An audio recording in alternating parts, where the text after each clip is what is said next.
We here. Yes, We here. I bro. feel If you're not doing nothing that's worthy of love or hate, then you're not doing that. So love me or hate me, as long as you know me and respect me, I'm not tripping. hold up, emphasis on the respect.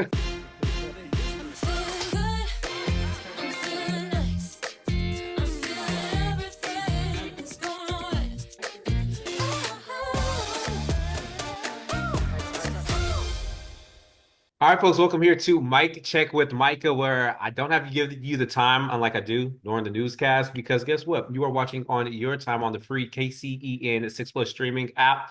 The goals and objectives of Mic Check with Micah is to inform, inspire, and entertain. Last time I forgot it, because sometimes I think off my head, off the dome. But our guest today is Cory with the keys. You may have seen him.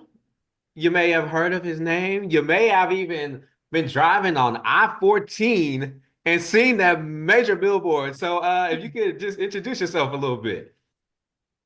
Hey, everybody, it is me, Cory, with the keys. I own a car dealership, the Key Konnect. I'm a real estate investor. I try to help people get in homes with challenge credit.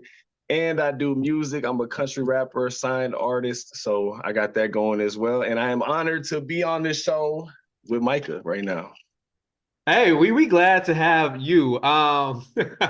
It's funny. I'll be honest. When I first came here, I came here in 2023, June 2023. You try to join all the Facebook groups that you can because they tell you this stuff. And when I tell you his name just kept popping up, it was like, oh my gosh, Colleen, we need to host a Real Housewives of Colleen. We need to host this. Who's gonna be the host? Cory with the kids. Cory with the kids. I'm like, who is this man? And then we see you pop up with a huge billboard. First off, tell me how you got to Central Texas, or were you born and raised here? Did you move here when you were a kid, an adult? How did this work? Yeah, so I always say I am representing Central Texas, the 254 as a whole more than anybody else. I went to school in Belton. I lived in Temple. I built my empire in Killeen, and I did a lot of stuff and lived in Waco for a little while. So the 254 in general is my home, and I love every part of it. I love to hear that. Okay, people honestly probably get tired of me saying this, but I'm big on community. So anytime I'm on TV, anytime Belton pops up, I live in Belton. And I gotta rep my city. I always say Big B Town. That's the nickname for it. Boss City, baby. Man, Let's okay, what you say? What you go. say? I'm gonna steal that. What you say? That's Boss City, baby. Boss City? Ooh, okay, now when I say it on Yes, TV sir. tomorrow, my co-workers are gonna get You heard upset it with me. before with the keys, man. So you since Texas through and through. Tell us a little bit about your story because you have a very unique one of how you even got to owning this car dealership before then. Tell us a little bit about the backstory of that. So it's really divine intervention. I am very blessed and grateful. So coming up, I lived kind of a crazy life. Like a lot of kids, I got into the partying. I got into getting in trouble. And to make a long story short, I ended up going to prison. And when I was serving 6 years in prison, I realized that I've got two options. Either I can live a life of prison and poverty, or I can create a better future for myself. So I used that 6 years as like a mental boot camp and did everything I could to get better physically, mentally, spiritually. So when I got out, I could be successful. And when I got out, I hit the ground running. It's really a crazy story how I got in the car business. Just a short version, a guy in prison told me that I would make a good car dealer. And as a felon, you worry about what kind of jobs you can get. And he said, hey, if you can sell cars, they don't give a dang about your background. Just tell them you can sell some cars. So I went to about 20 different dealerships, applied, tried to do things the right way. None of them would give me a chance. So I finally just went in there and told them what they wanted to hear. Look, I've been selling cars for 6 years. I'm the best car dealer you'll ever see. I'm going to be your top salesman. I'm going to make you a ton of money. And they ended up giving me a shot. 2 weeks later, they were like, man, how long have you really been selling cars? I'm like, what if I told you 2 weeks? They're like, I knew it, but you're freaking great. So keep doing what you're doing. And the rest is history. A couple years later, I own a car dealership. So I've been blessed. All right, so first off, you said someone in prison said you should start selling cars. I mean, what about you made them even think of that? Is it just your ability to talk to people or what? Yeah, that's actually what I asked him. I'm like selling cars because I'm gonna be honest with you, I wasn't even one of those little kids that was obsessed with cars, could tell you what type of engine. I didn't even know where a VIN number was when I was in prison. But he was like, man, you would make a great car dealer, just your personality, the way you interact with people. And I was in a different type of sales prior, and he was like, you could make more sales money this way than you were doing it that way. And that sounded appealing to me. So uh, I got out. I was gonna do whatever it took to be successful, but as a felon, you're looking like, okay, maybe I could be a truck driver, maybe I could be a welder, maybe I could cut grass, and none of those things really fit with my personality. The car sales was like a blessing from God. That's exactly what I was meant for. And I mean, you said 6 years, you had some time to think about it. Did you ever have doubts that you would be able to actually do something in the real world, considering that kind of past that was attached to you? Because I mean, there are certain jobs, as we know, that not able to get and stuff. You know what? This is going to sound a little crazy, but I believe that we are programmed into the matrix to feel like you have to do certain things to be successful. So at one point in time, I thought if I didn't have a college degree, there's no way I'm going to make it. I'm not going to be anybody. But actually, in prison is where I really got to studying and reading books on success and self development. And it's all a mindset thing. So once I got my mind right, I was determined. I knew I was going to create my destiny. I knew I was going to find a way to be successful. I had no idea that I would own a car dealership or that I would make it with the music. I didn't know how I was going to do it, but I had my mindset that I would do it. And I believe that anybody, if they put in the work and they set their mind to do something possible, to do something positive, that we can do anything we put our minds to.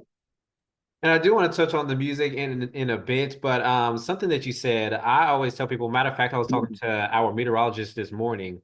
Um, a lot of the times we are told that college is the way and the only way out. However, I was talking to my meteorologist. I was like, the game done changed. I'm gonna be honest. My Oh first job, yeah. working in TV, being at police standoffs, having to wear all these suits and stuff, I was making $15 an hour. I'm like, I could have been making more over at Bucky's. College is not always the way, and it's not the only answer. People are built for different things, and it's not for everyone. So no, I agree with you on that. I kind of want to ask, what was that transition like from you already did cars salesman, you finessed your way through that, but now to owning your own. What was that transition like in journey? And first of all, when did it click that you like, hmm, I want to own my own business? So, something that's really powerful is in this generation, all the information is out there. Anything that you want to do, get on Google, get on YouTube, figure it out. So I knew absolutely nothing about cars, but I knew I had one of two options. Either I'm going to be flipping burgers or cutting grass for the rest of my life, or I can figure this stuff out. And I watched every video I could. I was the first one in, the last one to leave. I put my blood, sweat, and tears in it, and it's always going to pay off. And I ended up being my first month, I was the top salesman in the used car division. My next month, I was the top salesman in the entire company. I was at Dodge Country, and they had 3 or 4 different stores at the time. And after a couple of years, I realized like I'm making the best money I've ever made in my life, but I know I'm making these guys a ton of money. And eventually, I'm like, I'm the one driving the traffic. I'm making them hundreds and hundreds of thousands. How do I transition this to where I get a bigger piece of the pie? And then I set my mind on becoming a dealer. And I think a lot of it is we just don't take the steps. The information is out there, but it's scary. It's scary to take that risk to jump out of a guarantee and not have the certainty of a paycheck. A lot of it's scary, but the reward is definitely worth the risk in the end. And from what I heard just now, it sounds like you have that hustler mentality because even when I went to school, my high school was not the best. It was honestly, I always used to tell people that AP and advanced classes in my school was probably regular classes at other people's schools. However, in college, I was like, I had that hunger. I knew what I came there for. I knew what I wanted to do. So talk about your drive and what pushed you to even go further to even do this. Because I mean, that is a tough situation from people just seeing your name on paper of, oh, 6 years prison to now. owning your own dealership. You know, you just said a beautiful thing. And this is one of the things that I try to tell my salespeople.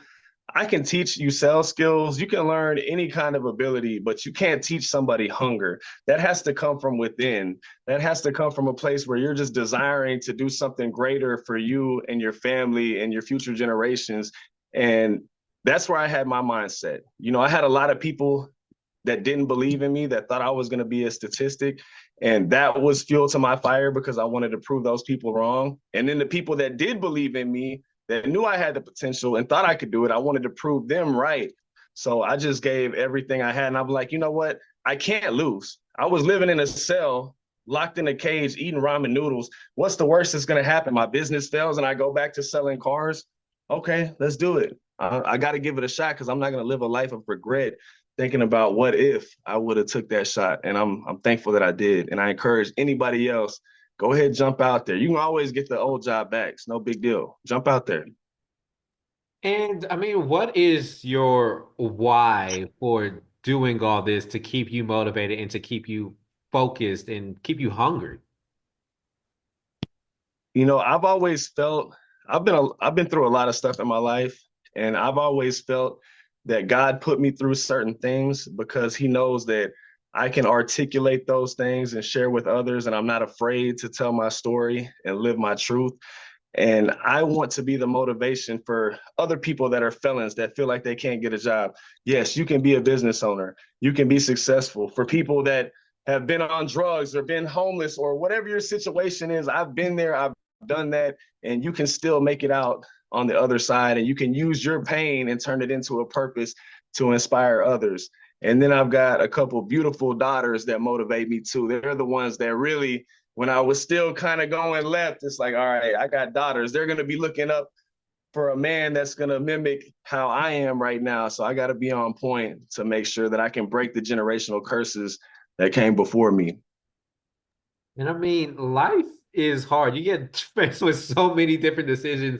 And I don't you mentioned God, I believe in God as well. And it's sometimes I was telling someone, well, actually my church, I was like, it wasn't until 2024 that I actually started like focusing and building a relationship and realizing like, man, life is hard because you keep wanting to do one thingy and it's like, no, you're supposed to stay the course. I'm like, every day you gotta keep relying. Like, this ain't no That joke. is Every so six true, months. man.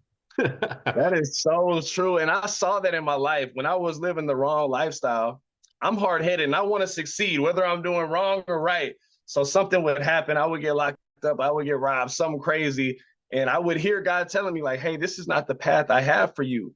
And then I'd be hard headed, like, man, I'm not going to let them take me off. I'll get it back. I'll go even harder. And then I'll get hit with a harder lesson. And the guy's like, hey, I'm trying to tell you, this is not what I have destined for you. And finally, he's like, all right, go sit your butt down for 6 years. And maybe this time you'll realize that you need to go this way. And I'm like, all right, you got it. You got it. I'm done. I tap out. Let's go. Man, I was talking to this dude on the phone yesterday. I was like, man, sometimes you don't realize that you need to sit down and be still until it's forced For upon you. Because I'm always in go mode. That's probably why I'm always sleepy. In addition to waking up at real. 4 a.m. I don't like that, but That's it's all good. I would ask for me. I got here in 2023. When did you open? Tell us a little bit of the timeline of when you were in prison, when you got out, when you became a car salesman, and then when you started owning your own dealership. Okay, so I think it was around coming into 2012 is when I got incarcerated. I got out coming out of 2017, almost 18, in that area. Within that first year, I ended up getting in the car dealership. I worked at Dodge Country and Freedom Jeep Chrysler for about 3 years. I was a top salesman there. And then another place, and it's crazy. Sometimes what you think is a curse ends up being a blessing. I got convinced to leave Dodge Country because I felt like I was making them a lot of money and they were kind of taking advantage of me. In all honesty, I was a little bit out of control myself. I wasn't used to making that kind of money and I was kind of being a rock star and being a little bit crazy. But nonetheless, I got convinced to go be a general manager at a place called Colleen Auto Sales. And they ended up not giving me what they had promised. And I ended up leaving there. And then I was like, you know what? I didn't want to keep bouncing from lot to lot and just being kind of like the show pony, just doing all the work, making them all the money. I'm like, you know what, I got to figure out how to do it on my own. And so what 4 years ago, so I guess so when COVID hit, when everybody else was jumping out of the game and everybody's scared, we don't know if businesses are going to shut down. I'm like, this is my opportunity to jump in. So other dealerships were going out of business, closing their doors. And I'm like, oh, there's a door that just opened. Let me jump out there. And it was scary. And with my record, they fought me tooth and nail. So with the dealership, you have to have a 2-year lease. You have to be paying bills monthly as you're waiting to get your license. And they tried to block me. A normal person, it takes about a month. They blocked me for like 8 months. And I'm still having to pay bills and do all this stuff. And I'm selling cars at other lots just to hustle. And they tried to make me tap out. They're like, man, you're not going to get it. Your record, you might as well just quit, get your money back. I said, man, I've come too far. I'm not giving up. Y'all are going to have to fight me for the next 2 years. And I'm going to keep pushing until y'all either get it or there's no appeals left. And that's another miraculous story. Some lady that was at the DMV ended up fighting for me against all the other people and said what they were doing was wrong, that I deserve a chance. And I ended up getting my license. And so now for 4 years, I've been growing every year, getting bigger and bigger, helping more people and hiring other felons and people that are struggling. I got about 7, 8 employees that are making more money than they've ever made, helping more people than they've ever helped. So it's such a blessing, bro. Such a blessing. Man, you said something I did not know. You started during the pandemic. That is scary. But like when I tell you, like nobody, okay, so I work obviously in the news business, a lot of commercials and stuff are like car sales people, entering lawyers. And I know during that time, they're like, man, nobody buying ads. Like the car dealerships are going crazy. They're going down. Nobody buying the cars because you're inside. So that took a lot of faith. It's kind of like you had all these odds against you and you still made it through.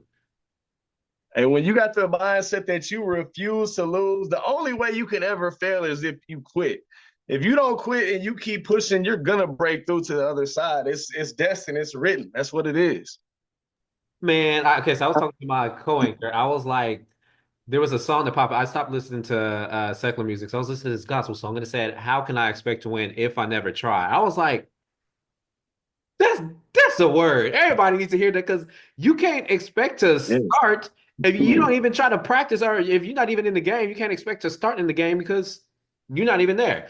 I want to talk about social media and how you've been growing your business. We know, again, that's how I found out about your social media. And do you think that is kind of how you grew your business? And how did you even grow this likely likeness to where most of the people in Colleen, they might not know you personally, but they know of you and who you are. Once again, it's about putting in the work. And I tell my salespeople and any business person I know, can you imagine 30, 40 years ago where you had to buy an expensive commercial or you had to put an ad in the newspaper and hope somebody saw it, or you had to call in the yellow pages number to number? We got social media. It's free. Hold your camera up, say some stuff in the camera, hit the post button, do it 50 times a day. It's free. So why not do it? There's no excuse. And, I've always had a passion for music and entertainment. And I thought this is the perfect avenue. I can mix that as well. So then I got to making creative videos, making songs, and pouring my passion into what I was doing that was generating money. And then with that money generated, I could pour into my passion. So it's just been a revolving door, and it's been awesome. And you kind of talked about the music. I mean, that goes hand in hand.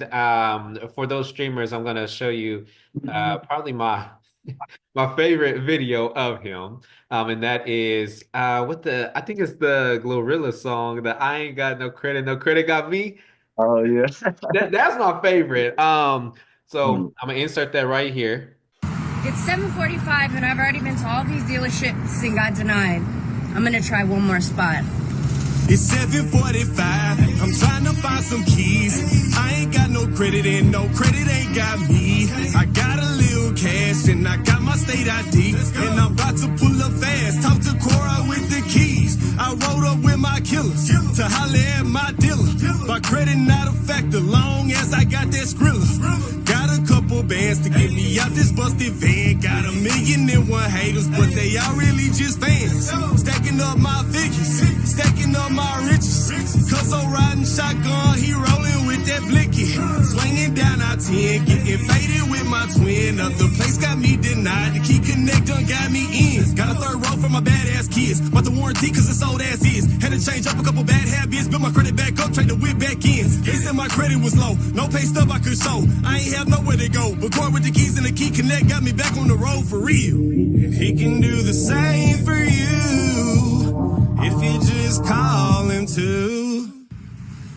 But yeah, anyway, so you definitely are going to be leaving with the car today. As long as you have your down payment and ID, credit's not a factor, so you will be leaving in a new ride. Awesome. Thank you. Congratulations. Thank you. All right.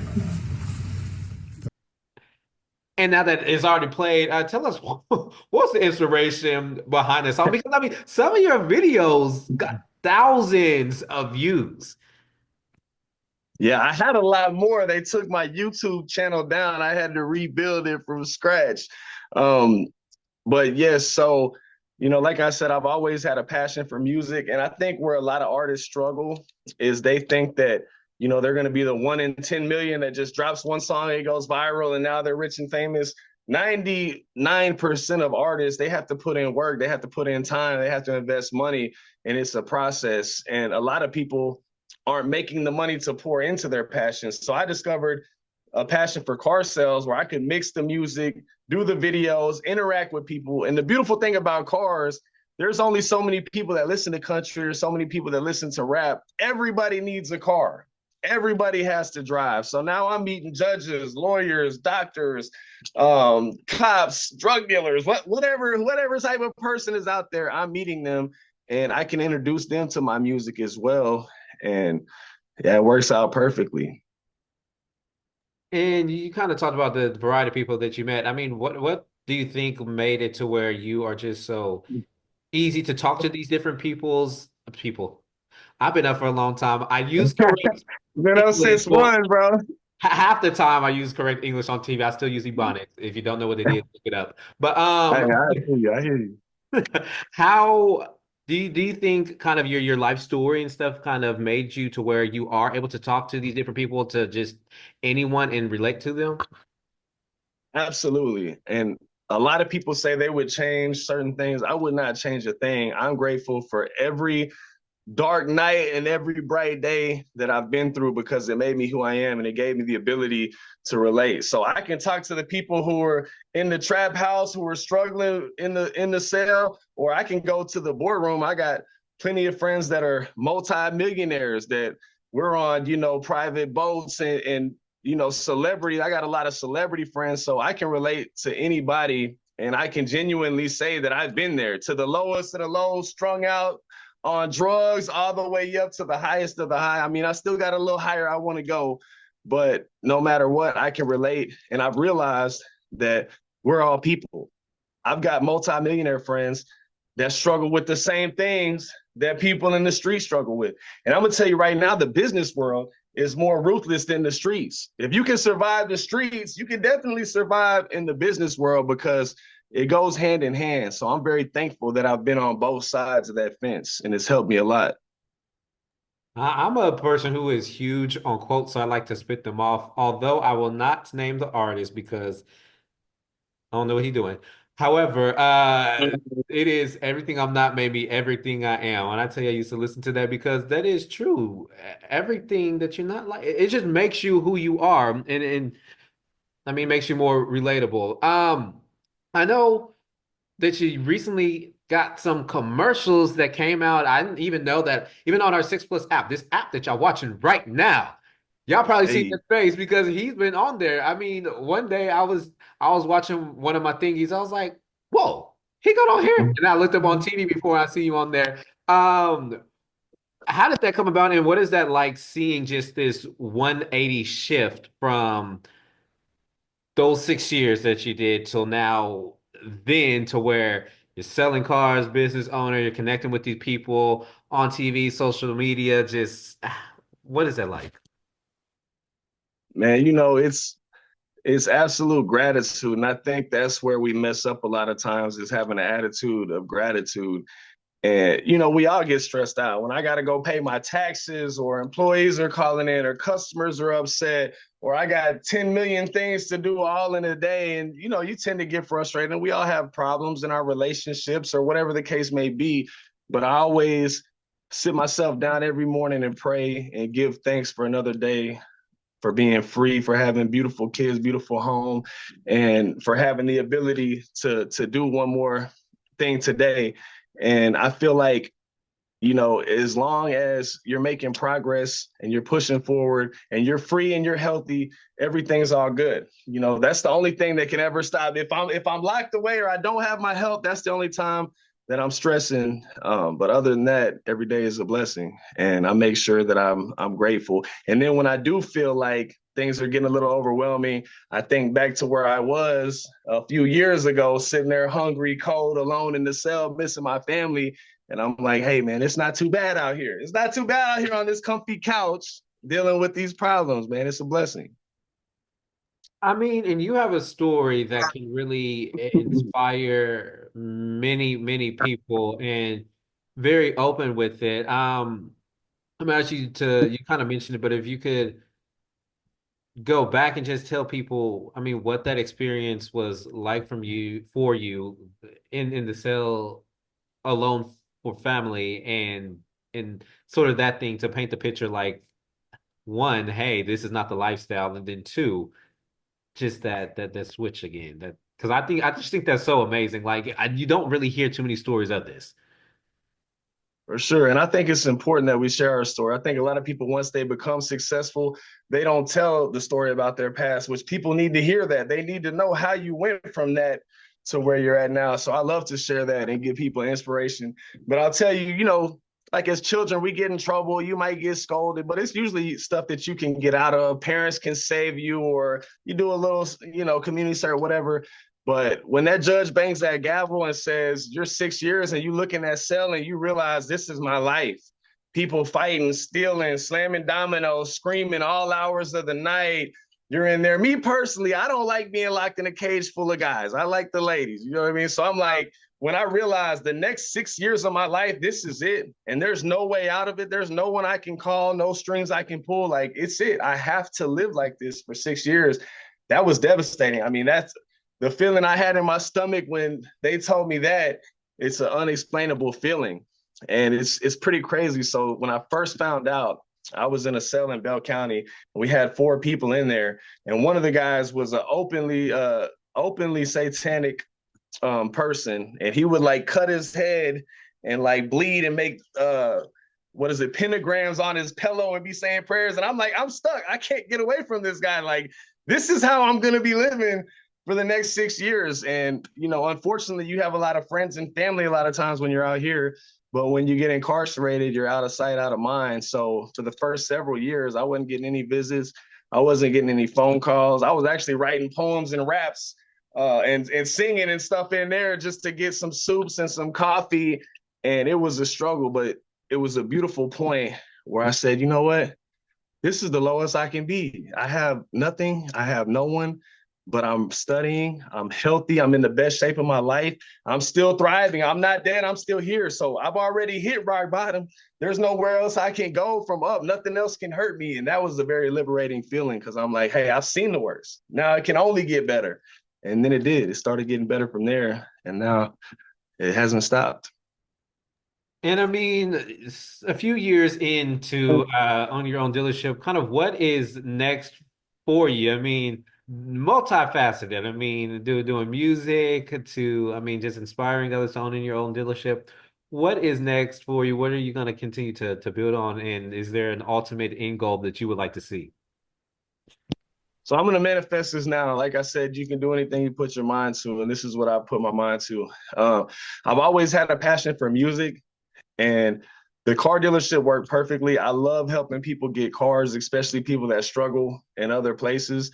But music's always been the passion, and wanting to share my story and inspire people has always been my big passion. I think cars is the avenue. So I'm going to continue to grow my car dealership. I'm going to get bigger. I'm going to end up buying a bigger spot and growing that and having a bigger staff. But the next thing on the agenda, I just got signed to a record label.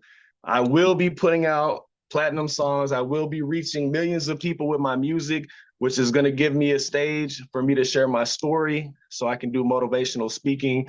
So within the next couple of years, also I invest. So I'm going to continue buying properties and helping people get in houses that struggle with houses and building my real estate portfolio. But ultimately, the main goal is I'm going to reach millions of people with my music and my message, and I'm going to inspire the world and make it a better place, for sure. I mean, it's a dope story. And real quick, if you could just, and I'll probably ask at the end, but if you could drop your social media handles of where people can find you if they want to connect with you, buy a car from you, what are some of those social media handles? Yeah, so Cory, spell it the right way, no E, Cory, and then regular spelling, Cory with the keys. You can find me on all social media. I'm on Facebook, Instagram, Snapchat, TikTok, YouTube, and I put different content on different platforms. So you're going to want to tap into all of them so you don't miss anything. TheKeyKonnect.com, Konnect is spelled with a K. So Cory with the keys, TheKeyKonnect.com is where you can get the cars. My music is going to be on all the social media. And if you inbox me on Messenger or Instagram, any of those places, I have a lot of properties available. I don't require proof of income or credit check or criminal backgrounds. If you got the deposit and the money and you're good people, I can help you out with the house. So if you need the keys to your next car, your next house, some music, keys, whatever, I got you covered. Just hit me up, Cory with the keys on all platforms. And probably final question, but I just got to talk about it. I cannot say the name. But the Facebook group. What do you have to say to all those people? Because man, when I tell you, you are big money in that group. Hey, you know, I got to tell y'all this story. I'm going to put it on TV because I think this is so funny. So to me, I know all publicity is good publicity.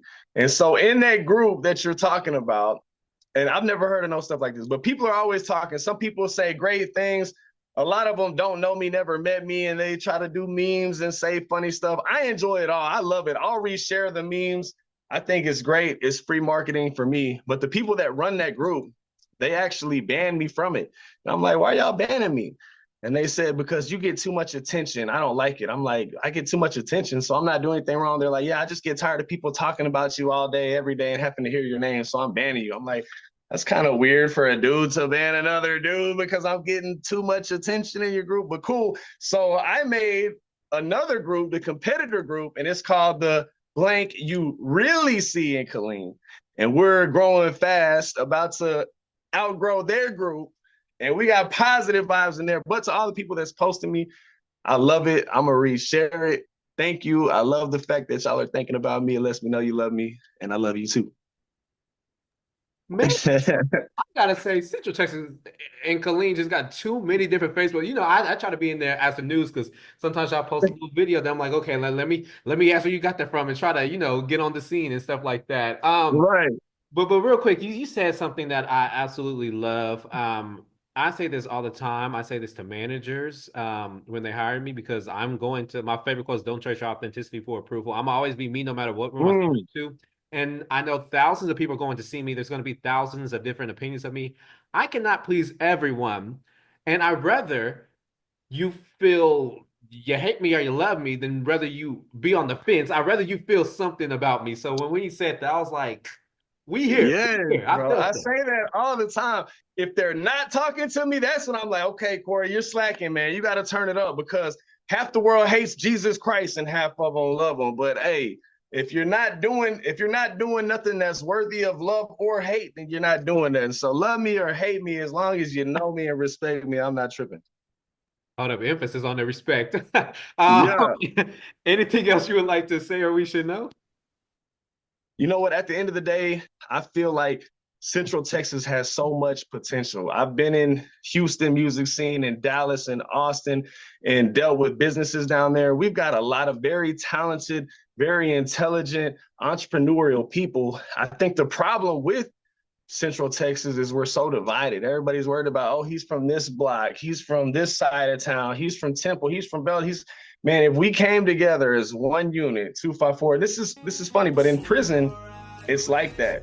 So there's so few of us in state jail that all the Central Texas people ride together. You got the Bryan College Station, all those people, they ride together, but we have each other's back and take care of each other, feed each other. If we had that same mentality out here, we could take off in the music scene, in the business scene. If we shared each other's posts and congratulated each other instead of trying to tear each other down, we could be competing with Houston, Dallas, any of the rest of New York, LA. So I encourage us to come together, show each other love, share a post, shout somebody out, do a quick video. In the end, the blessings come back to you every time.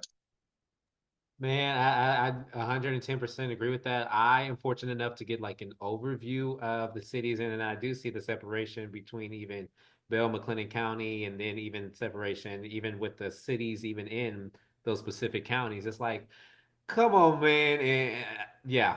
Anyways, I got love for them all because I make sure that I'm in all the cities. But yeah, I feel you on that. Real quick, drop your socials again, real quick. Okay, so right here, Cory with the keys, Cory. You can type that into YouTube, Snapchat, Instagram, TikTok. Message me. I will message you back. Check me out on YouTube and definitely check out Started from the Bottom, Cory with the Keys, and Lil Flip. That's the major song I'm pushing right now. We got more music on the way. Just did a big interview with DJ Who Kid of the Who's House podcast. We got some big moves in the making, and I'm going to represent Central Texas the whole way. And I love all y'all. And thank you so much, Micah, for having me on your show. It has been an honor. Great to meet you. And I look forward to watching what you do in the future, brother. Hey man, appreciate you. Keep doing dope things. And I want to thank you all as well for joining us for this conversation here on KCEN 6 Plus. Tell a friend, tell a friend. All you just got to do is search KCEN on your TV.